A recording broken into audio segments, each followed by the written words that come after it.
ဗုဒ္ဓဟူးသားသမီးများအတွက်ဒီတစ်ပတ်ကတော့ငွေကန်တိတိတတာကောင်းလာနိုင်တဲ့အချိန်ဖြစ်ပြီးကြံ့ကြာနေတဲ့ငွေကြေးကိစ္စတွေအဆင်ပြေသွားနိုင်တယ်လို့လက်လွန်ထားတဲ့ငွေတွေကိုပါပြန်လည်ရရှိလာတတ်ပါတယ်။ဝန်ထမ်းလောက်ကင်သူတွေကနမဲကုံသတင်းတိုးတက်လာတာယာရုအဆင့်အတန်းမြင့်တက်လာတာမျိုးတွေကြုံရနိုင်ပြီးမထင်မှတ်ထားတဲ့ဆွေမျိုးသားချင်းတွေနဲ့ပြန်လည်တွေ့ဆုံရတတ်ပါတယ်။အလုပ်ပိုင်းမှာတော့ဖြည့်ရှင်းစရာကိစ္စလေးတွေပေါ်လာနိုင်တယ်လို့လက်ရှိအလုပ်ကိုစိတ်မဝင်စားတော့ပဲအလုပ်နေရာပြောင်းကျင်တဲ့စိတ်လည်းဖြစ်လာနိုင်ပါတယ်။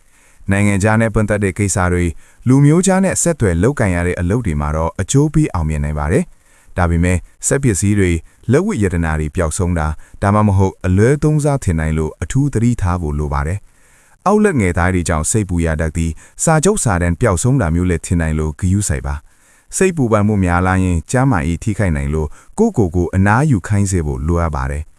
အိမ်တော်ရေးနဲ့မိသားစုအကြီးအကဲတွေကြောင့်စိတ်တော့ကရနိုင်တော့လေစကားပြောဖြေရှင်းရင်အဆင်ပြေသွားနိုင်ပါတယ်။ငယ်ရွယ်သူတွေကတော့အချီရေးမှာစမ်းပွင့်လာနိုင်ပြီးမျော်လင့်မထားတဲ့ပျော်ရွှင်စရာလေးတွေကြုံရတတ်ပါတယ်။ကျန်းမာရေးအနေနဲ့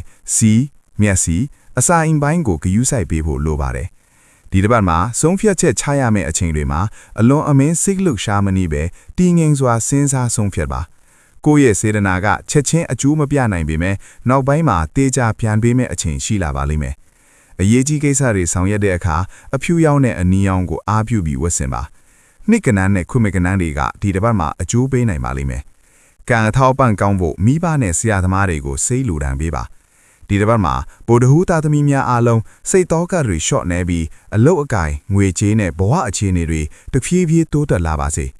ကိုပြုတဲ့ကောင်းမှုတွေအခြေမတော်သေးလို့မမြင်ရသေးပေမဲ့မဖြစ်မနေအကျိုးပြန်ပေးမဲ့အခြေရောက်လာပါလိမ့်မယ်။စိတ်ကိုအေးအေးထားပြီးကိုယ်လန်းကိုယုံကြည်မှုနဲ့ဆက်လက်လျှောက်လန်းနိုင်ပါစေ။မကောင်းတာတွေကအနောက်မှာကြံခဲ့ပြီးကောင်းတဲ့တွေပျော်ရွှင်မှုတွေကရှေ့မှာစောင့်နေပါစေ။ဒီတစ်ပတ်တစ်လုံးလုံးကံကောင်းခြင်းနဲ့အောင်မြင်ခြင်းတွေဝိုင်းရံနေပြီးစိတ်ချမ်းသာကိုယ်ချမ်းသာတဲ့နေရက်တွေဆက်တိုက်ပိုင်ဆိုင်နိုင်ကြပါစေလို့ဆရာဟိမင်းမှဆုမွန်ကောင်းတောင်းပေးလိုက်ပါတယ်။ဒါနဲ့အပတ်စဉ်ဟောစာတန်းတွေတင်ဆက်ပေးနေမှာဖြစ်လို့ဆရာရဲ့ YouTube Channel ကို Subscribe လုပ်ထားပြီး TikTok account ကိုလည်း Follow လုပ်ထားခဲ့ပါ